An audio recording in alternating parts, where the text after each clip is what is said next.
anyway, so squishy or not. But we spoke about, the item Aftershock and Reza in general off stream, and we did mention that Reza, very similar to that Akoshka, do not fall out as bad, but do fall out in terms of damage into that of the late game. However, Impunity will ban out that Taka.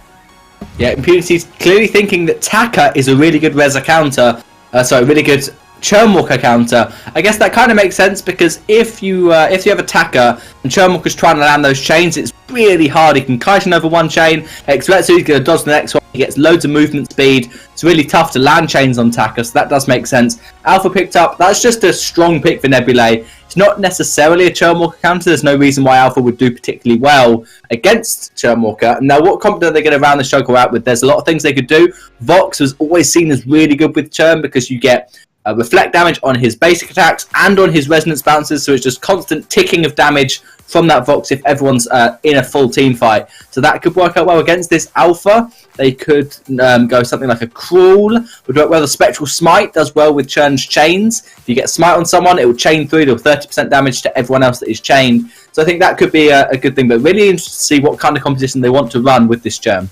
Yep, Impunity in the past, in 2.8, they are known to run double poke comp, right? And I'm smiling, I'm grinning once again. We will be seeing a Saw coming through from Impunity. I was thinking double poke as well. Maybe a Castro and a Mage, but we all know Mage has not quite been in matters anymore. But I'm quite happy to see the Saw coming out. Very consistent damage. And as we all know, one of the biggest weakness of Saw as compared to the other heroes is that the lack of AoE, barring suppressing fire. So, whoa! So, very interesting team comps coming through from Impunity. So, Churnwalker can basically dissipate the damage, or rather distribute the damage throughout the entirety of Nebulae, as long as Saw just target one. And then we have Petal as well.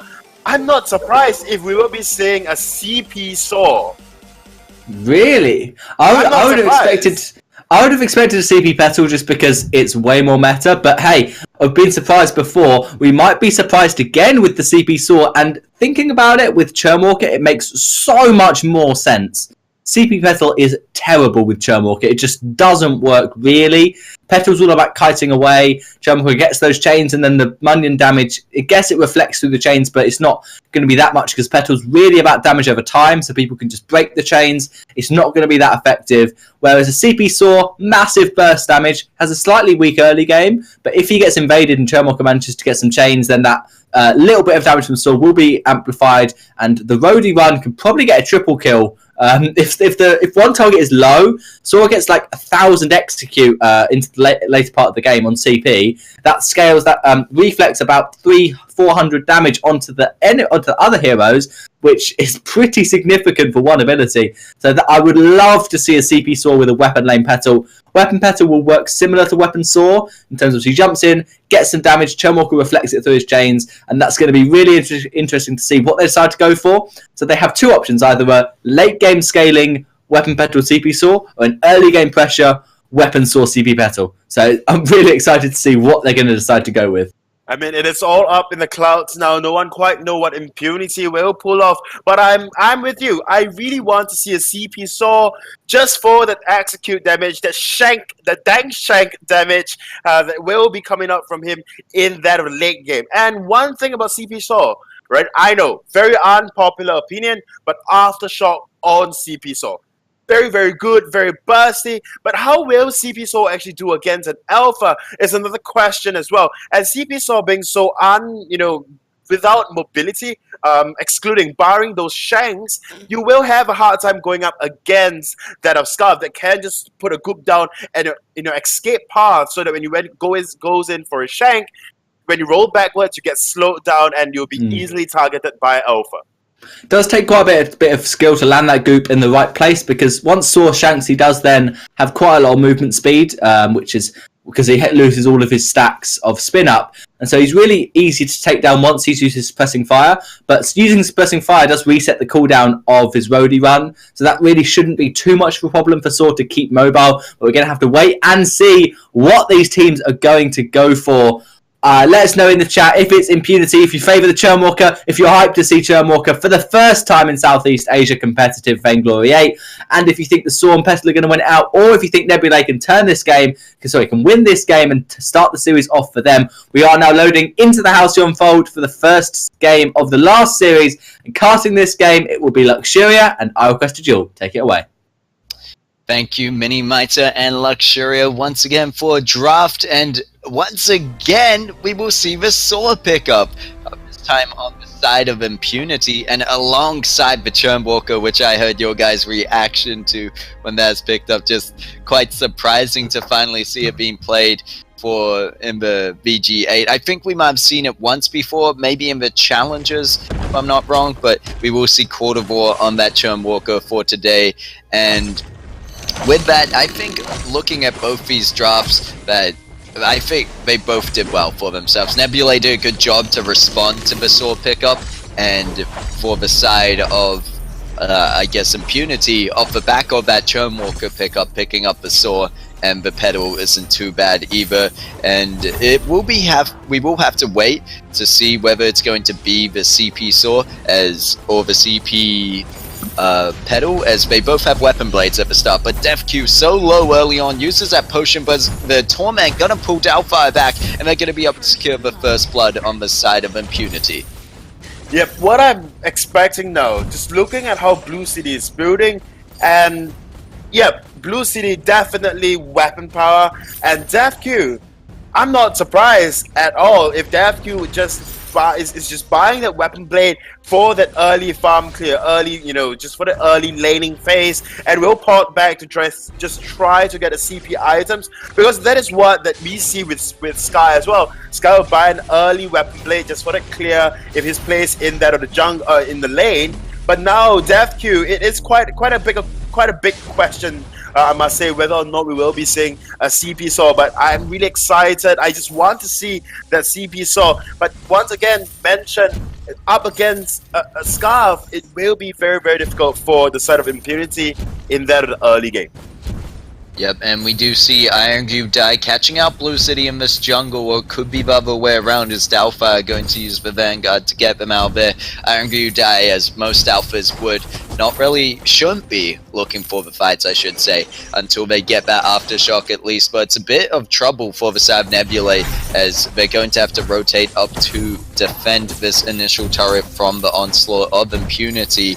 With Quarter already fairly low, there's going to be the Prime Directive actually missing, and now allowing the side of Impunity to just back off safely. Yep, double CP coming out from the side of Nebulae. We have spoken about this before, and double CP works in certain conditions, but with how Aegis is generally built in, a lot of heroes, and there you go, there you have it, the CP Saw, the Dank Shank, like Minimizer said, will just blow up the allies, blow up everyone once the Saw, or rather the Shank comes through. So I'm all for this. I'm all for Impunity. Impunity will struggle in the early game. We mentioned it while we are desking, while we are doing the analysis for this draft. Impunity definitely will suffer, but we do see the amount of damage coming through from that Shank. Yep, however, Doubtfire with that Vanguard up will be alright. Quarter going in deep into the enemy jungle alongside Blue City, who's going to be able to clear those backs, and Quarter just buying up time really with those chains, and is going to get hit by the Prime Directive. Needs to be careful as Blue City not nearby, and we saw Trophies picking up that initial turret, not something you usually see against a Saw, but in this case, because of a CP Saw pickup, they are able to do so. And Trophies, Def Q both so very low. Vesmer suppressing fire just misses. Trophies needs to be careful of Blue City coming up to lane for the gank. There's going to be the Vanguard to get them out of their life, and Blue City might fall instead to Iron Q Die on that Alpha.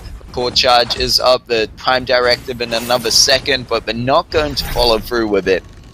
And instead, both laners able to get back to base safely. Yep, Def Q probably going for the Eve of Harvest as first item on Saw. I'm not sure what to feel about that. Usually as a jungle CP, so another very, not well like opinion, minority opinion almost, is that the jungle CP Saw, it works decently well. We've seen some pro players actually running it, granted not in Southeast Asia, but the Aftershock would generally be prioritized as the first item because your Shank is considered a basic attack, so it does proc Aftershock once you click onto the Shank. Quarter 4 now, maybe looking for something, chain onto Delphire, but the entirety of Impunity maybe just looking to reset. Ooh, he gets the chain onto Trophies and I Angry You Die. And now we're going to have to be looking for the side of Impunity. How are they really going to be able to push this initial turret? They lost their first one so early on, and in personal opinion, sorry to crush Minimiter's dreams of a CP Dank Shank going on to that of a triple chained up enemy and then gain the possible triple kill. I would have preferred for the side of Impunity, at least for a bit more of win conditions, for them to have either gone double weapon power with the weapon power pedal alongside weapon power saw, or just have weapon power saw and possibly a CP pedal. I think would have worked out a lot better for them in my opinion, but we'll have to see how well the CP saw can scale up. I just don't think it's such... Weapon power saw is in the meta right now, but I don't see a place for CP saw in my opinion. Well, the issue is that, you know, CP saw works very well with Churn Walker, CP Petal doesn't. So I guess that is where, you know, the analysis came from, whether or not to run the CP saw or the CP Petal, because and Impunity will have to agree. So the weapon Petal is just so much stronger in the current game as compared to a CP Petal. But then, as you mentioned, right, it is kind of a dilemma whether or not to put one on CP or one on the weapon carry because of how strong they are as compared to each other, right? This weapon saw stronger than a CP saw in the early game. Weapon Petal stronger in the late game as compared to a CP Petal. So I guess there are pros and cons. It's give and take when you do go in for that CP saw build. Your basic attacks will do nothing, but a fight may just break up. Blue City using the trampoline to get closer to Iangu Dive. The termination protocol, and they're going to miss for Prime Directive, so forced into the infinite reboot stage early on. You see Saw going in there with the Mad Cannon, doing a lot of damage. Iangu Die more than likely going to fall, but Quartervore might be the first. There's the Fountain used for the side of Impunity, however, to keep him alive, and Petal does have the trampoline available, but doesn't really want to jump away from their team just so yet. And we see Trophies still fairly healthy in that front line, has the Vanguard coming out from Doubtfire on that Arden, so that's going to help out there. Irongu diving in with the Prime Directive, and is going to get taken down. The Suppressing Fire slowed them enough that Blue City could catch up to them, pick up a kill, and now 2-0 for the side of Impunity as they push on to this initial turret, but Scarf doing a great job of laying down the goop with the Spitfire, and DefQ nowhere to run really. Those Suppressing Fires, however, in this case CP going to do a bit more damage. And with that Eve of Harvest, it helps out with that sustain. But like mentioned, if he has, like, he's going for the overdrive on the Suppressing Fire, thus it kind of explains why that Eve of Harvest is being picked up. Because if he just decided to just go for the, you know, the Dank Shank, the massive damage coming through from those shanks, from those roadie runs, then definitely the Aftershock into Shatterglass or Aftershock into Eve of Harvest would just prove better as compared to the current build. But what we are seeing right now, maybe DefQ will play the CP Saw very similar to that of Weapon Saw, Suppressing Fire into Mad Cannons, trying to burst the enemies down as fast as possible, rather than, you know, running the Assassin Saw build that we are so commonly, or we are so accustomed to seeing when we do see a CP Saw coming through. Yep, and other than the fact that you did mention Petal runs well into the late game on Weapon Petal, it could be that for the side of Impunity, another factor going for them is actually the fact they only have to build into that Aegis, which we could already see a fair bit of shield on the side of Impunity, knowing that they're going against that double CP comp. So it does lack out for Nebulae that even if they're able to make it to the late game, that, or have a decent early game towards the late game, there's something going against them and could really hurt them in the long run, and is why you usually don't go the double weapon or double CP. But as I mentioned before, a double weapon could have worked out for Impunity just because of that early game they would have with the Saw, and then this Pedal doing well into the mid to late. Now they're going to work on this initial turret, but Iron Gudai diving in and just countering them out. There's going to be the Gauntlet pushing them back. Spitfire lands, Fountain used for the side of Impunity, but Iron Gudai put into that recall state is going to have to be careful here as we see Impunity planning their siege. I thought Nebulae would have a much good defense against this, but with the Prime Directive missing, they're going to be in a bit of trouble, and DefQ following through for the Shank does land onto Doubtfire, maybe not the right target, and Blue City fairly low in the front lines here. Both teams have used that Fountain, so just having to look for a back out from the side of Impunity. Yep, but we do see, as we mentioned before, for a Chan Walker to just, work and be used to its fullest extent, he needs to land those hook and chains. If he misses even one in a big team fight, then he will not be able to survive. The damage wouldn't be distributed, and it will just be, for naught that, you have the Chan Walker. Because Chan Walker, his entire kit is basically, and is generally all about landing those hooks and chains. If you do not, then it will be pointless to just use Chan Walker. A Finn would have worked so much better if you just want to land on one person and then pull that person in. So when it comes into the late game, we are now starting to slip into the mid game. But when it does come into the late game, Quatervor, there will be a lot of pressure on this Chan Walker, and whether or not Quatervor can just land those massive hooks onto his enemies, and then use Torment to just pull them in, and then with the ultimate just stun, land a 3-man stun or something along those lines, and just have damage distributed to all 3 members of the side of Nebulae. Yeah, a lot of these situations, it seems that Quatervor targets just walk out of his reach, and they're not really finding the fights close enough to really put that to use. I haven't even seen Quatervor be able to use his ultimate in a fight just yet. So we will have to see what happens here. Iron Gudai jumping onto Blue City. They should be able to take them down. They have the damage to do so. Pedal going to be able to pick up that kill. But you could see Mad Cat. And you can imagine how much better off it would be for the side of Impunity if those hook and chains, which we see now being used in conjunction with the Trespass, stun up Truffes, who's on that backline going so very low, but Doubtfire going to use the Gauntlet defensively to make sure they get out there.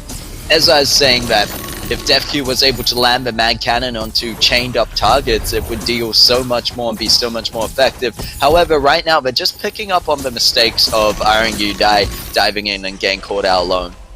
Yep, and I think that is what Impunity really wants to go for, the Mad Cannon damage rather than the Shank damage that I've been talking about. And I guess that the mentality that a Shank is just so much damage is probably from the promo video for Chan Walker. Let's all be honest. I think it's a hero spotlight for Chan Walker, right? So Saw Wen goes in with the Shank, with the Roadie Run Shank on a minion, but then because the hook it's on something else, and the person just blew up. The hero just blew up. And I guess that is what that we are aiming for to see. But what Impunity have in mind is just utilizing fully this Mad Cannon and the suppressing fire. So as we can tell, one suppressing fire just almost clearing out the entire lane and just resetting a Roadie Run immediately afterwards. So that is something that maybe the side of Nebulae has to make full use of. Maybe Doubtfire try to just stun DefQ on that Saw out of that suppressing fire with that Gauntlet. That is a possibility. If not, then just dive on very, very hard for the ZP Saw because he's just so immobile without those Roadie Runs.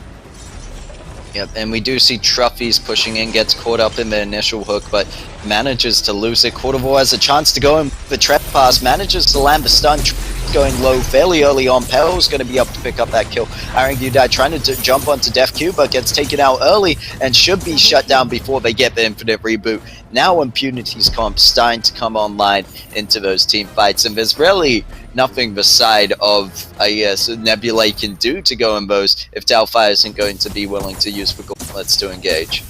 Yep, Doubtfire has been really, really passive with the use of this Gauntlet, not trying to use it aggressively like we commonly see when Arden is being played. Gold Mine will be secured by Impunity, pushing the gold lead up into the 7,000s or 6,000 plus, and it just proving that this comp kind of works. But I've yet to see how Chan Walker plays into this particular comp, or how a CP Saw actually plays into this particular comp. What I'm basically seeing in a lot of team fights, it is just Blue City with the massive amount of damage coming through from the Sora Blade and Tornado Trigger, and all DevQ is really doing is just suppressing fire, hitting the Mad Cannon, trying to get all the charges of Mad Cannon up, and then suppressing fire, but cannot quite find the engage potential. Yes, I mean, I have to agree, all 3 members of Impunity, they have got all 5 kills. They have 100% kill participation, but it's only 5 kills right now, and DevQ half the time he's only providing the suppressing fire as a form of CC rather than a kill.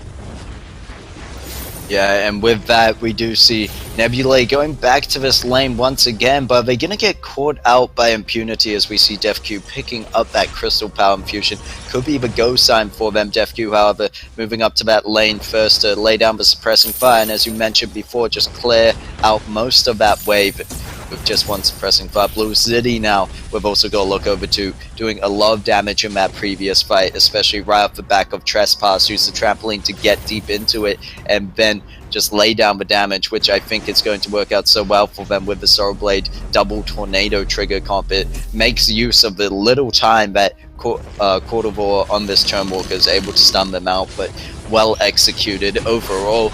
And I'm just waiting to see how Impunity go into this next fight, or if Nebulae are able to turn it around. That might have been a bit of an accident by Arangudai. I was thinking Nebulae could just consider going for the Kraken, but they don't have the burst just yet. And here comes Impunity looking for a fight. There's going to be the hook onto Doubtfire, keeping Cordovar in there alone, but he's going to use the Crucible to block himself out there, thinking that it's important enough that he gets out of that. However, Doubtfire with the Echo has another gauntlet available, just looking for the right moment to use it. They're going to boots away initially. Arangudai gets hooked, gets tormented again, pulled back, and Arangudai just going to go in with the Termination Protocol. Cordovar already low, but look at DevQ on the backline, picking up the double kill onto the Arden and the Alpha. Meanwhile, Blue City going to chase down the Scarf for the ace. And Impunity more than likely going to get a turret and a Kraken out of this one. Yep, very, very good use of Trespass to just stop Doubtfire from the ultimate as well. Doubtfire came down with the gauntlet, Trespass was just boom. No more ultimate for that, Arden. And Impunity scored an ace for themselves with DevQ picking up 2 kills. So yes, although I did mention that DevQ hasn't quite been a part of the fight, but now it's definitely showing as to how a CP Saw do work into the team comp, and how a Churnwalker is just there to just help out the CCs and the pools as well, that will just be so irritating to go up against. And Blue City, just the amount of damage coming through from this battle have got the Sora Blade double tornado trigger probably building into the Tyrant's moniker at this point in time. But DevQ, one very unique item pickup on the CP Saw would be that of alternating current. We don't generally see that on a CP Saw because it is quite frowned upon. It is not quite a good CP item unless of course you're a Vox, you need an extra attack speed. But I think like Minimizer actually said, maybe it's for the ultimate, and that's the only thing I can think it's for, right? Your Met Cannon, but yeah, it's only for your Met Cannon as well, and there's really nothing much that it can be used for.